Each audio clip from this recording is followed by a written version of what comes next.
Musical Talk, the UK's independent musical theatre podcast.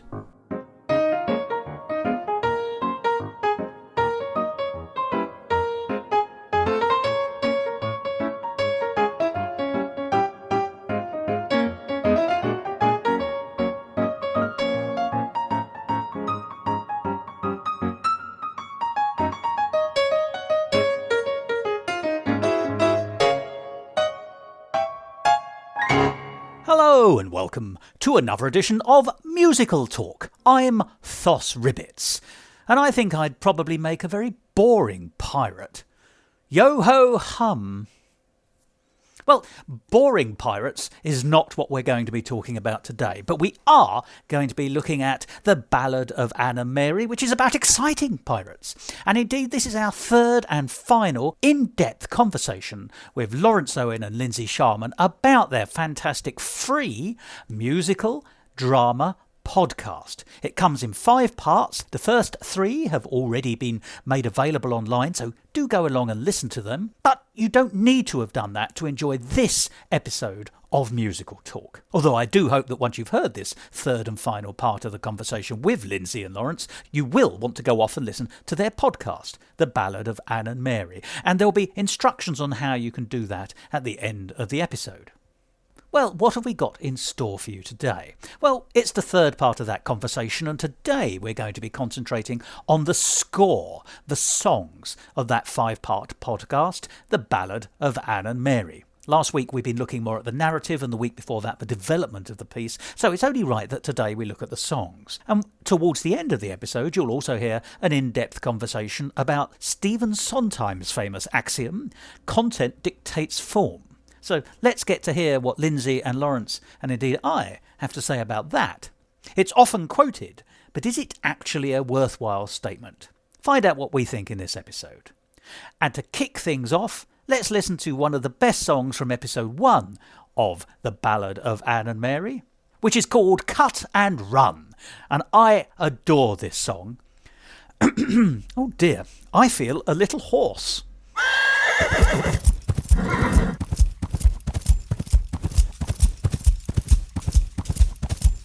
Freedom, oh what a delight. I'm out of my prison, I'm going to Charlestown, I'm gonna get drunk, and I might start a fight. I'm gonna bet a man, a particular man, I got John in my sights. For a few sweet hours I'll be free from my coward father's house. It's tonight, but just one night. I'll be a girl who goes where she damn well goes, taking a midnight ride in her father's clothes. My horse may be saddled, but she's running free, and she only truly gets to feel the rushing of the wind when she's with me. I'm gonna cut and run, for too long I've been a loaded gun, itching to fire on the shackles that keep me here. Well, no more, enough, I'm done. I'm gonna cut and run, I don't know a thing to anyone. I'm gonna cut off the anchor that weighs me down in a flash. I'll cut and run, cut and run. They were to keep me small, they were to keep me all polite. They were to keep me mild, keeping the bastard child out of sight. My father calls himself an honest man, a respectable man, but they're both twisted up inside. They dress their cruelty up in fancy clothes and politesse, but it is cruelty nonetheless. They keep their greed and selfishness disguised. They're keeping me weak and sick with this mock gentility, making me wear this mask of respectability. Well, I ain't gonna take it. I'm gonna be free to wear my rage and my pain and my cruelty and my joy for all to see. And this lad that I'm meeting is a pirate. He's the most exciting lad I've ever seen. Though he says right now he's between ships, he's no less of a pirate to me. And he's my guarantee I will never be like them.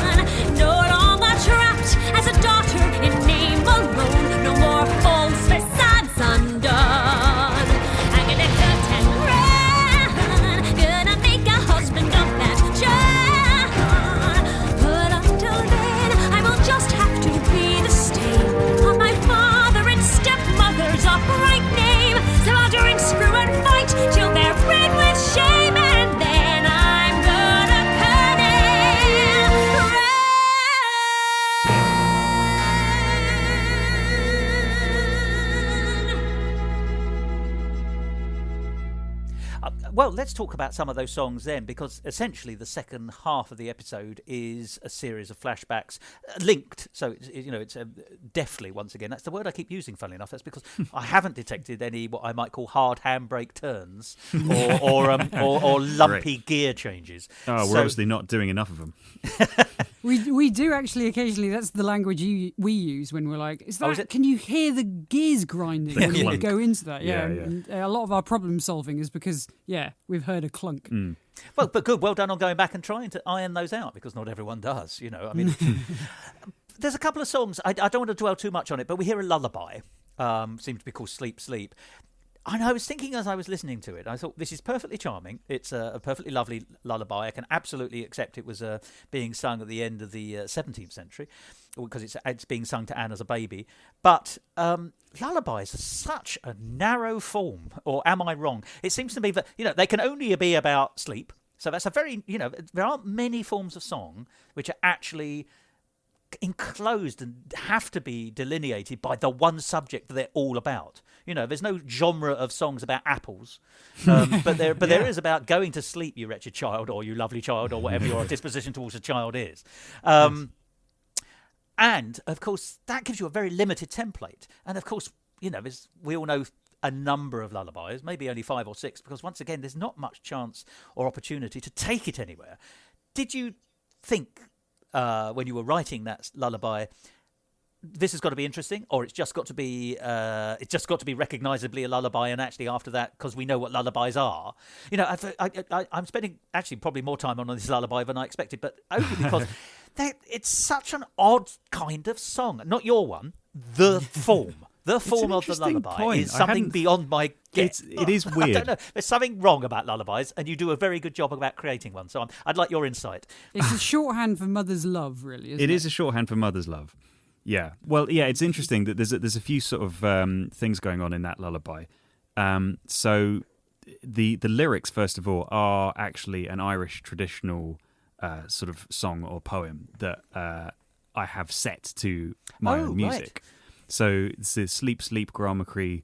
It is actually a real lullaby of sorts. Sorry, could you explain that third word? Because it did sound a little bit like Sleep, Sleep, Drama Queen. Drama Queen. Grá Macrí. Thank you very much.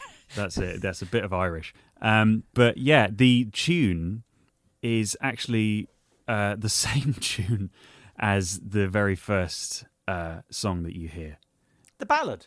The Ballad, yeah. Is it really? It's in a major key as opposed to the relative minor key. This is very nerdy, but I'm fascinated. No, carry on. Yes, it's actually the same music if you listen carefully. It sounds totally different, but it is the same music. So it all feeds into this idea of perception and storytelling, and what people remember based on their own sort of experience and what is actually the case.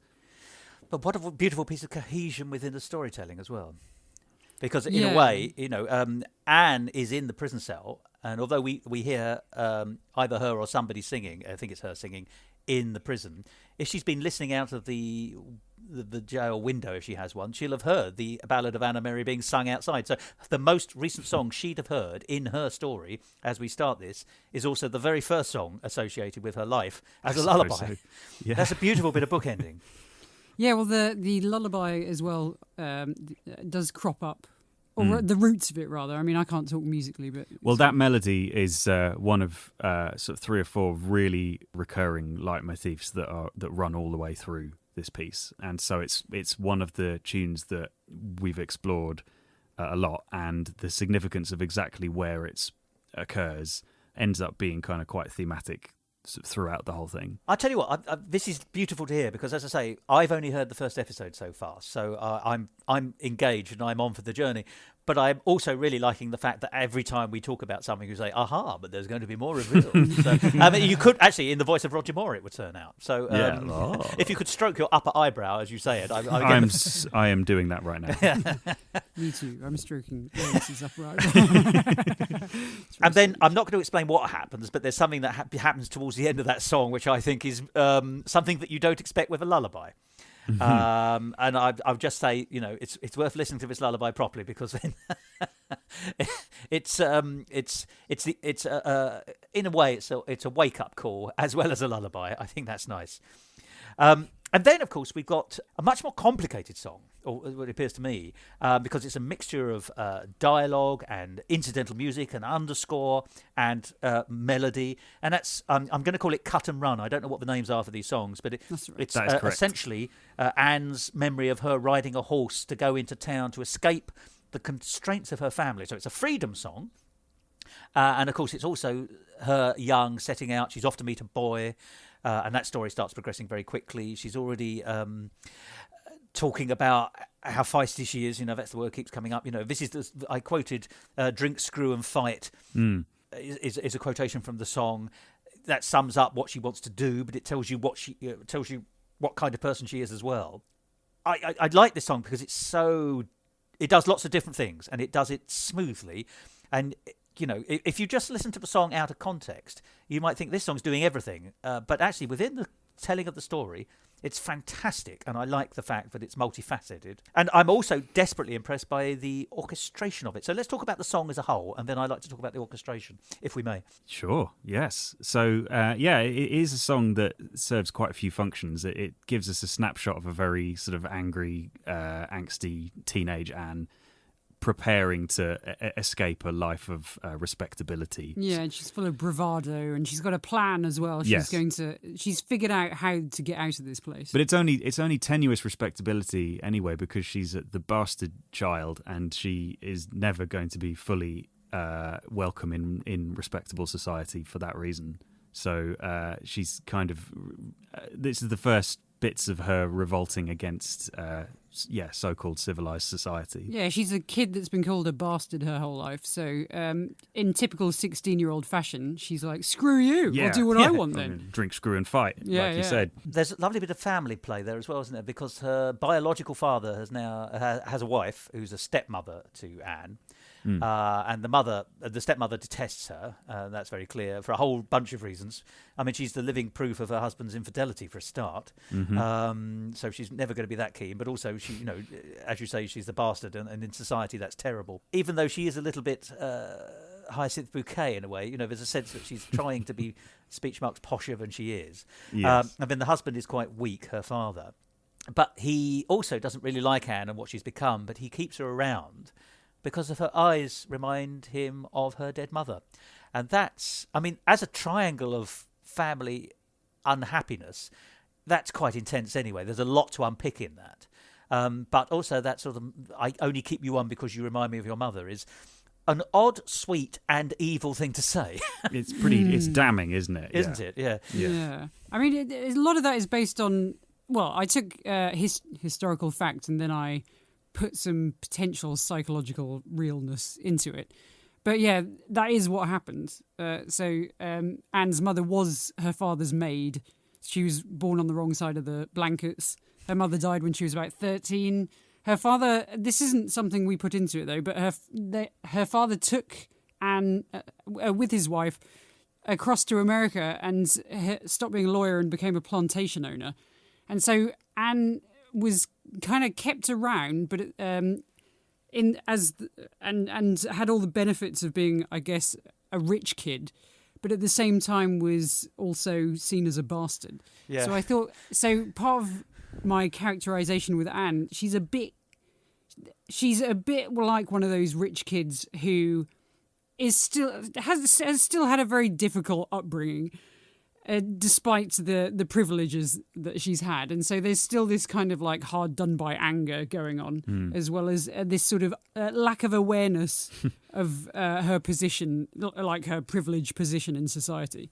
Well, it's the push and pull that everyone has, isn't it? I mean, there are positives and negatives in everyone's upbringing, and hers are fairly extreme, it would seem. But I agree with you that wealth does not make happiness. I think that's very clear. And there were some interesting things I left out as well. Like Anne is said to have stabbed a maid. Also, she's said to have someone tried to rape her on the plantation, and she's said to have fought him off and given him a proper pasting as well. But these things, actually, in A General History of Pirates, though, it says basically, I've looked for evidence and I can't find any evidence that she did stab the maid. So it's stories before the stories have even been written. Yeah, and that line, though, said to me, oh, how interesting. I wonder if it was true or if it was completely made up and everyone was like, well, you know what, she stabbed the maid. She did, yeah. Yeah, and so that kind of, did she do it? Did she not? Fed into it. And so I had a real decision with Anne's characterization. Do I have her stabbing a maid or do I not? Because that's going to completely change how we view the character. Yeah. It is, so, I think you've made the right choice dramatically. But let's talk about the instrumentation of this, or the orchestration of it, I should say.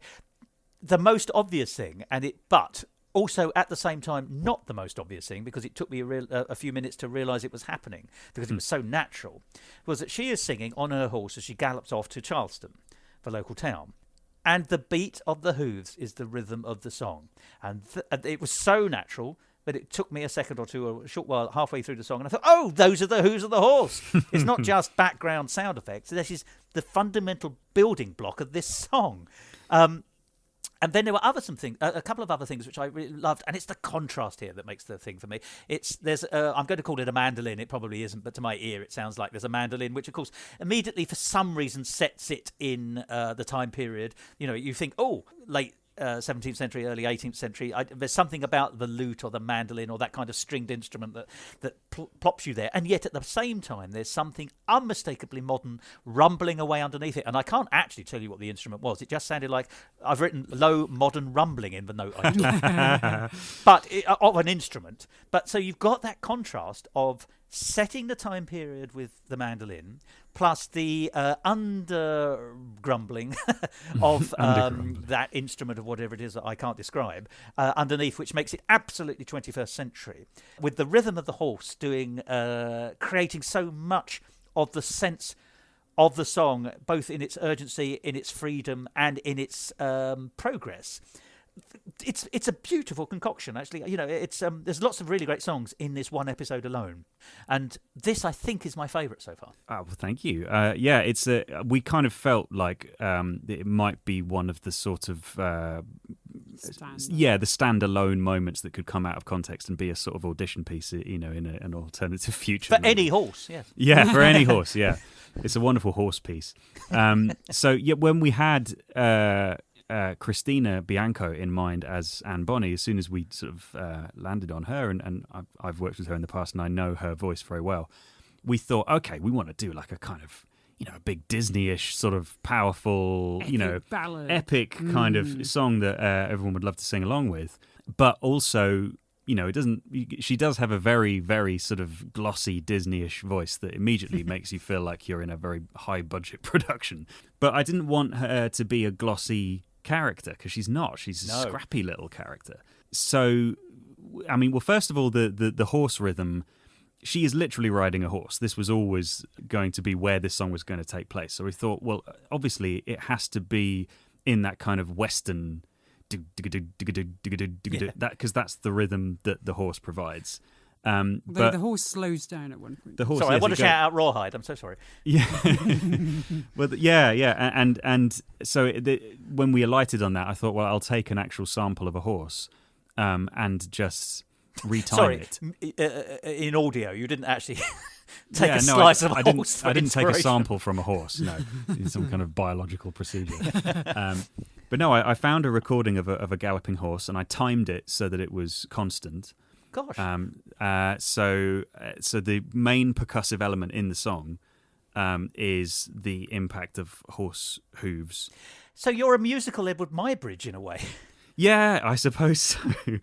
Gosh. So I don't know if I captured it in as much detail as Edward Muybridge did, but yeah, the horse rhythm dictated where the song would go. And once we found that kind of slightly Western sound, I thought, well, this is a character who has grown up in the Americas, the pre-United States Americas, and we've got Christina Bianco, who is herself American, playing the role. Why not let's bring in some sort of slightly cowboyish elements? So there's a lot of string instruments that are used to represent Anne. It is indeed a mandolin, you're right. Oh, gosh. And the low instrument is bass guitar, which is my instrument. Oh, is it? Yes, it's palm muted, which is when you sort of mute the strings, which they did a lot in the 60s, which gives you that kind of boom, boom, boom, really kind of impactful thing that I think originally was meant to imitate the sound of a double bass, but it doesn't sound anything like a double bass. It sounds like its own thing completely. So that thumping bass is a bass guitar. And the other thing that I really wanted to bring in is a sort of surf guitar element. Yes. Just because I think they're very cool and they sound like sort of these days quite kind of Quentin Tarantino-ish. It just has a slightly gnarly, like gritty quality, those surf guitar sounds. So there's a surf guitar motif that runs throughout that song that ends up also being another one of these things that comes in and out throughout the whole piece. Orchestration-wise, it is a mixture of really folksy sounds and very sort of rock sounds, and that ended up being one of the songs. It was one of the first songs we wrote for this, and it ended up kind of informing the direction of a lot of the rest of the music as well. Well, it's a hugely successful fusion. I mean, that's the interesting thing. And we were talking earlier, weren't we, last week, I think, about pastiche. I'm not saying pastiche is in this, but actually pastiche can arise from a fusion. You know, people often take a pastiche and then add something else to it. So you think, oh, this is we're back to cod Sondheim or cod Handel. You know, we've done a lot of cod fishing today, but it's versatility actually is what I'm hearing. Well, thanks. That's very nice to hear. And then, I mean, but that's not even the end of the score. So, the episode is only 35 minutes, something like that. It's 35 minutes. 39 minutes, I think. And it's a rich brew, but not a gouty one, in the sense that actually it set me up as a listener to want to hear more. There have been so many delightful moments all the way through. The next song we hear is Anne telling Nathaniel about the early days of Mary. So once again, it's another layer of distance, isn't it? And we were talking about that malleable truth earlier. But actually, this song, once again, is not even Mary telling Nathaniel about her upbringing. Not so much her upbringing, but actually her early days as, we've touched upon this, as a woman dressed as a male soldier, and the camaraderie and the brotherliness, and possibly more, that comes with that. And that freedom that she feels that... it sets her character up, even though it's a reported song, as it were. It reports her emotions. She feels the freedom in the camaraderie in a group, and she's worried that she was never going to find it again. It's on her last day before she's coming back from Europe back to the British Isles. So that group of people is going to disperse.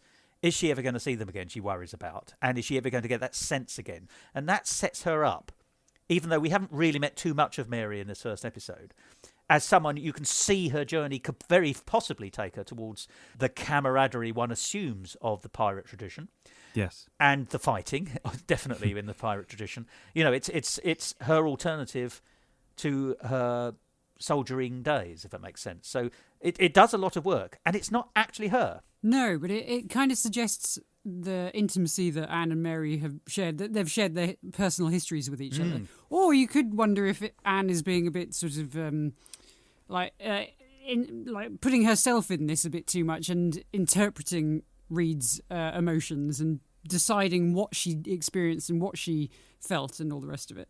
So leaving that ambiguity, was this how Mary Reed's soldiering days were, or is this imagination? And there shouldn't be any answers to that, I don't think. No, quite. It's an interesting one. And I like that we don't entirely know whether this is true or whether this is actually a song that Nathaniel is making up in his head based on what Anne is saying. Well, there is Mary Reed's history is a bit more documented than Anne Bonny's. So we do know she was a professional soldier, and we know she was a footman dressed as a boy in London before that. And she was brought up as a boy, we know that. And and she also continued to dress as a boy on the Revenge and would go by Mark Reed. So these are things that I knew, and so then I just have to kind of make my own choices about what the psychological makeup behind that was. Oh yeah, and she did marry it was a Flemish soldier, but we didn't want to make Lawrence do a Flemish accent. Yeah, I don't know. I mean, I'm fairly versatile, but I think I have limits. Make a complete walloon of yourself. Yeah, we came up with this sort of weird Dutch accent, didn't we? And then it was like, oh, this is too comedy. Is just not going to work. Yeah. For sure. So, but it's a good song though. It's another good song. It tells a story again. These are good storytelling narrative numbers. They have an emotional impact as well. But so often, you know as well as I do, songs seem to fall into two categories in popular culture. There's the pop song that tells you, I'm in love or I'm experiencing this emotion and let me tell you about it for 3 minutes. Or then there's the story that actually takes you on a journey. And each of these songs are doing that. And then the next song, and indeed the last song of this episode, is another sort of, I'm going to use the word sprawling in no negative sense, but it's a large reach for this song. It's Anne's marriage to John in Carolina, and then the thing that seems to drive her away from her family for the last time, which obviously frees her up to pursue her path more freely, wherever that's going to take us, although we know it's going to make her a pirate ultimately. So there's these songs push the narrative along. Was it your intention to finish the episode on a song? Are there any sort of structural rules you've set yourself? Plurally. We have. We've tried to sort of bookend with songs, except when we haven't. So we think quite hard about the first impressions of each episode. And also where we leave it. You know, is it a cliffhanger or is it an exciting moment that makes you want to listen to more, or does it just feel like that's where we need to get in the story by that point? And I think we were quite clear that by the end of episode 1, that's the first time any one of in the flashback sequences, either of the two main characters kind of go to Pirate Land, which is basically where away we go. Yeah, she goes to the Republic of Pirates, and that's where we leave episode 1. So it says to the audience, "Don't worry, second episode is a lot of pirates. There's gonna be more pirates in part 2." Yeah, but that was actually that song and the one that immediately follows it at the start of episode 2. That was the very first thing that we wrote. And that's gone through more evolutions and changes than anything else in song. And is that because as the story develops, you've had to go back and tinker with it to make it relevant? Yeah. Yes, and we're still kind of finding Anne's character and John Bonny's character as well in the very early drafts. They're much more kind of argumentative. I can't even remember. I don't know if you remember this, but I've done so many drafts. There were 16 drafts of episode 1. Goodness me, right. And originally Nathaniel Mist was actually Daniel Defoe even. Yeah. And so it's just, because they actually thought The General History of Pirates, written by Captain Charles Johnson, that might be a pseudonym for years they thought it was Daniel Defoe. But it turns out it's much more likely to be Nathaniel Mist. And Nathaniel Mist actually, and Daniel Defoe had a kind of professional relationship that I think ended in fisticuffs and also ended in Daniel Defoe spying on Nathaniel for the government. I was like, oh God, this is a whole another story we could do. But so it's gone through so many permutations, and actually this musical scene at the end of episode 1 has gone through absolutely loads, hasn't it? Yes. But that's understandable, isn't it? Because it's absolutely right. It should, because as the story unfolds, it unfolds to you both as well. You know, the idea that you can just sit there on day 1 and say, right, the story arc is going to be this, but so are all the details. Some things are going to fly of their own accord. Any well-written character comes to life and starts telling you what they're doing, almost. I know you're the controller here, but it seems to me the sign of craftsmanship to have written 16 drafts, to have rewritten songs, to have discarded bits and pieces here and there, to have had to make prudent cuts, even when another episode might have been absolutely chock full of really exciting or interesting or characterful incident. You've got to let something go, and every chop, everything, every branch that grows and every branch which is cut off is going to change the story in some way. So you've got to go back to the beginning to make sure that setup works for the rest of the story. Otherwise, you get those gear changes that we were talking about. Yeah, and actually, something with Anne and Mary that we didn't do with Mockery is we finished all the scripts before we started recording them. Whereas with Mockery, that was a real seat of the pants every month. me finishing the script, recording it, polishing it, releasing it. We didn't tell anybody that at the time, but Mockery was being written in the same way as Tolkien wrote The Lord of the Rings. Yeah. And Dickens and Oliver Twist, so you're in yeah. I did have an overall shape because it's a mystery, so you've got to know who the bad guy is and what the crime is and how it happened. But it changed so much. Luckily, any loose threads, I could say, that was a red herring. But we couldn't do it with Anne and Mary. We had to make it tight and, everything. And I wanted it to be thematically cohesive and musically... we wanted it to be musically cohesive. Yeah. So, yeah, it went through a lot of R&D, I suppose you'd call it, wouldn't you? Yes, yeah. Which is why it feels like we've been working on it for so long. Yeah, because we're used to doing things a lot quicker, I think, whereas this has been, a year's worth of work, I guess. Yeah. Just as well you had that extra time in a way then, isn't it? That we were talking about when you decided not to go to Edinburgh in 2020 before Edinburgh decided not to happen because it was so upset, but you weren't coming. I'm going to raise just briefly an issue here to get your take on it because it ties in with some of the things that we've discussed both in this episode and the previous episode. Last time we were talking about the speech marks, the right way to write songs and the right way to write narratives and how actually...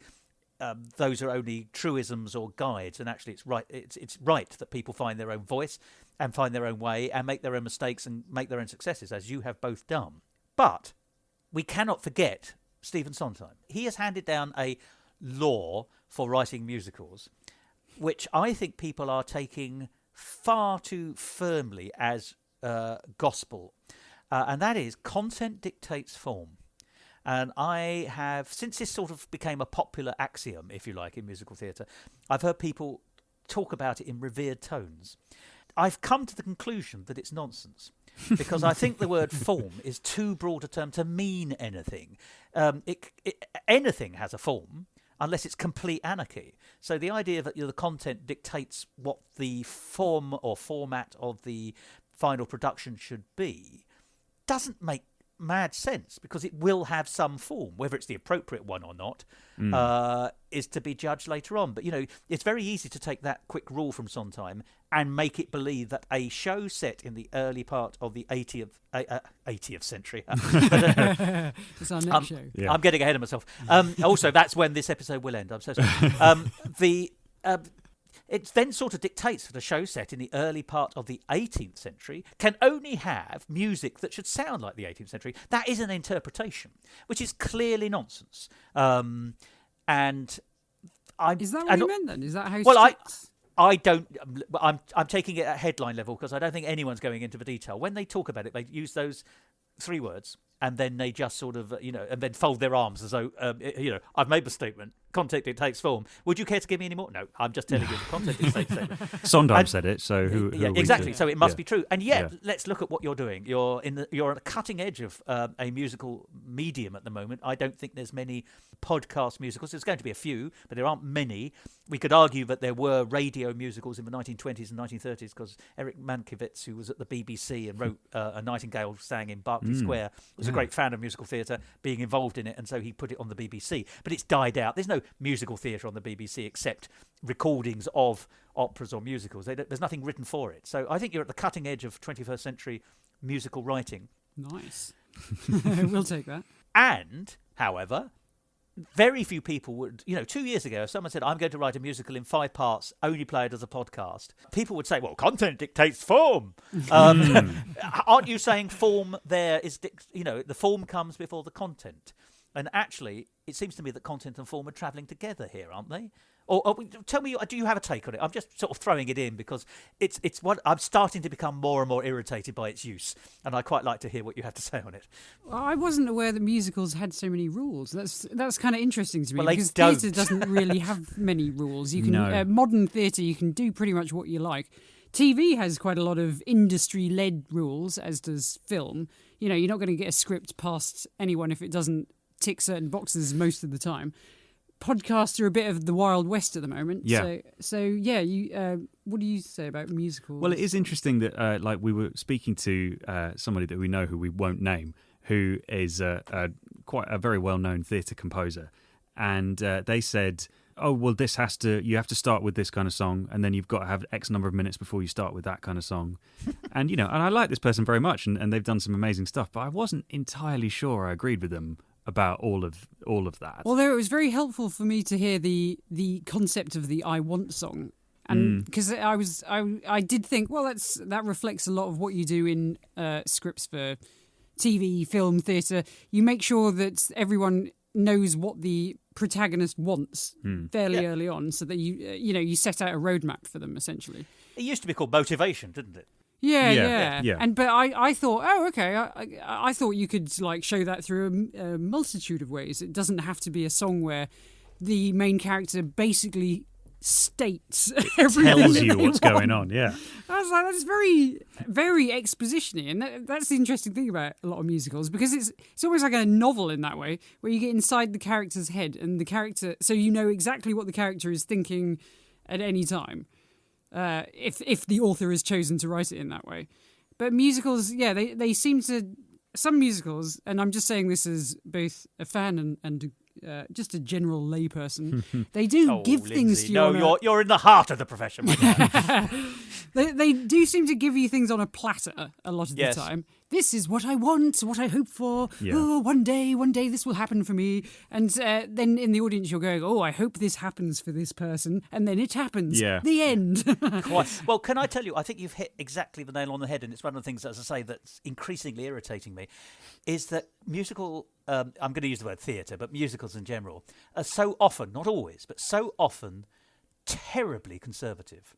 I don't mean politically, I mean small c conservatism. Mm-hmm. And obviously all these speech marks rules, you've got to have this, you've got to have that, are true for that kind of musical. But they are not true for musicals. And I really like that you're, amongst other things, the Ballad of Anna Mary is doing something different. And that difference is delicious and needed and is enticing. And it may be that if I interview you in 30 years' time and you've done nothing but 5-part musicals, it may start getting a bit tiring. But at the moment, it's absolutely not. And there's not much else like it. And that alone is a reason to go and listen to it. Okay. On top of which, there are the further reasons, which is beautiful to listen to in terms of its music. And it's fabulous to listen to in terms of its narrative, which is not to underplay what the actors are doing, because they're all great too. But I can't make this list go on forever. But seriously, it's thank you for that little conversation there about the Sondheim axiom. But I think that your freshness of approach is paying off in spades, in a way that if you had followed the received wisdom, shall we say, of the profession, shall we say again, then actually it might have been rather less exciting. Good. It'd be nice to get to the position where we lay down our rules as gospel. Yeah. and anyone who dares to deviate, we think they're Philistines. Yeah, that would be nice. And heave them out of the profession. I mean, it's a kind of it's almost like a crossroads in your, if you get to the point where you become enough of a legendary creator where you can lay down gospel rules, whether you go, no, this is how it has to be, or you go, hey man, you just got to do your own thing. And you make a point of not laying down gospel rules. I can remember when Lord and Lady Lindsay said to me, the only way to write a musical is to squeeze a cat halfway through. Yes. Play a cat like a bagpipe. But remember to take the pipes out later. That'd be fun. So I have been entranced by episode 1, and I've already said several times that I'm really very now keen to hear episodes 4 to 5, and indeed future works. I mean, I'm always keen to hear future works by Lawrence and Lindsay. But how can people hear... Well, let's do all your works. How can people find out more about what you're doing? But how can particularly people hear about Mockery Manor, which we discussed last week, and the fabulous The Ballad of Anne and Mary? Well, you can go to www.longcatmedia.com, which will tell you everything you'd want to know about both of those projects. But you can also find Mockery Manor, the full series, and The Ballad of Anne and Mary, episode 1, soon to be episode 2, which is coming out weekly throughout May. You can find them wherever you would get podcasts. So that's Apple Podcasts, Google Podcasts, Spotify, basically wherever you would go to download podcasts, you can find it. But there's links on the website as well. There are, yes. So you can, just for ease of access, go to the website and click on it. And there you go. Let's put it this way. If where you're finding musical talk, you can also find The Ballad of Anna Mary is probably very likely. That is absolutely 100% the case, yes. Oh, and there's going to be, at some point, we're going to release an album as well. Yes, we are. When the series is done, we're going to release through our Bandcamp page all the songs as sort of standalone songs, and also the all 5 episodes in like full high definition, which you're not going to entirely get from the podcast. And there's also going to be a CD and a 32-page theatrical program that will go with it. Yes, that has Thos Ribbits in it. It does, yes. I was very honoured to be asked to help contribute to your program. And I should say that all these things help support Longcat Media and you, Lawrence and Lindsay, to create more of this kind of content and other things that you want to do in the future as well. Yeah, exactly. Yes. Yeah. So the podcast is free. The podcast is free and always will be free, but all of the other bits of merchandise, and if you want to buy the album with the songs as standalone things, all of the money that we make from that goes into partly keeping ourselves alive, but also so that we can make more projects like this. Yeah, or you could choose to support us through our Ko-fi page. Yes. Tell us more about the Ko-fi page. I'm not entirely sure how to pronounce it. It's spelt like Kofi and Ann. Yeah, so it is apparently pronounced Ko-fi, but the idea is that you can buy us a coffee, which is a sort of little donations of £3. Which you can decide to give either as a one-off or every month if you prefer. And there are some perks to giving us a coffee every month. And you can do this by going to www.ko-fi.com/Longcat Media. But you can also find that link on our website as well. Yeah, so our website's basically the entry point for everything, and including the albums. Eventually. Yes. Yeah. And these extras are basically added value, aren't they? I mean, oddly, this takes us right back to where we started. That the original plan, when you left Edinburgh in 2019, that you were going to do a new show in Edinburgh, and then there would be, if you like, sort of associated musical podcasts.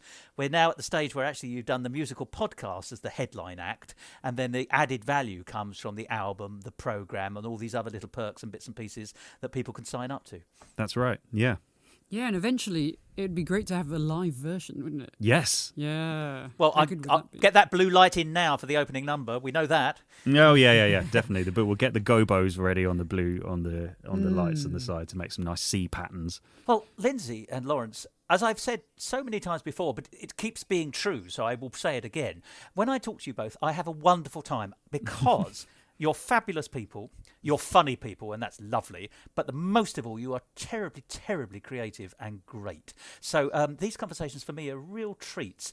In a way, no one knows what's happening with the Edinburgh Festival Fringe this year, but it's so nice to have a Lindsay and Lawrence conversation earlier than August. So, and I hope this won't be the last we have. Hopefully we'll have more fairly soon. Yeah, do keep in touch with what's coming up in the future, but good luck with Anna Mary, and thank you so much for talking to me. Oh, thank you for having us. We always enjoy it too. Yeah, Very absolute so. pleasure. Thank you. Musical talk. Well, there we are. That was the third and final part of the wonderful conversation I had with Lindsay Sharman and Lawrence Owen about their free 5-part musical drama podcast, The Ballad of Anne and Mary.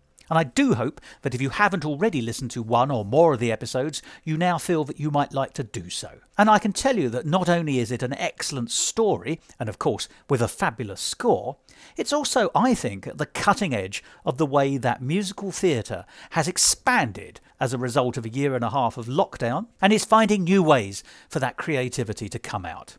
This will not, I think, be the last musical podcast that we hear of. And if they're all in the future as good as The Ballad of Anne and Mary, I think we're in for a treat. To find out more about that musical podcast, or indeed the other work of Lawrence and Lindsay, go along, as they said, to their website, longcatmedia.com. And that, I think, is all that needs to be said. Except perhaps one further word. You can guess what it is, and it'll come up in a minute. So before we get to that word, let's just say I do hope you'll listen again to future episodes of Musical Talk, when next time we'll be looking at something completely different. You never know what you're going to get in the world of Musical Talk, except it's probably going to have something to do with musicals. I don't know. Anyway, time for the promised word. Goodbye.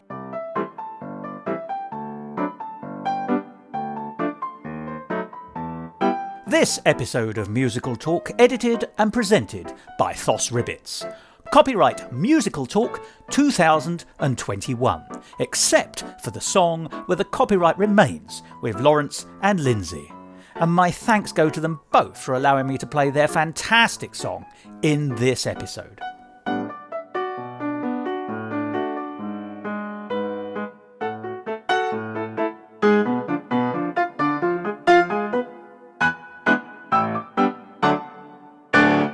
To find out more about the world of Musical Talk and listen to past episodes, go along to our website www.musicaltalk.co.uk or subscribe to us on iTunes and follow us on Facebook, Instagram and Twitter. And if you want to follow me on Twitter, you can, at Musical Talk Thos. And if you're happy, that's the end of the episode. Great, yeah. I'm going to cough now. Keeping I've been that holding together that in for a minute. for the whole hour. Yeah. Yeah, that was great. Thank you. You always was it all right ask for you really too? great Sorry. questions. Yeah, Yes. it's wonderful. Yeah, it's so nice to do a longer interview because we've done some short ones, but to really get deep into it is really satisfying for us. Yeah, the others feel like elevator pitches. And they ask really general questions as well. They go, so tell us about it. And then we're left going, it's about pirates. Guys, pirates, there's songs in it. I don't know. It must be. Bonnie Langford gets that all the time, I think. She knows that every second question she gets asked by the newspapers or the press is going to be, any embarrassing moments? Bloody perverts. Yeah, I'll so- take two.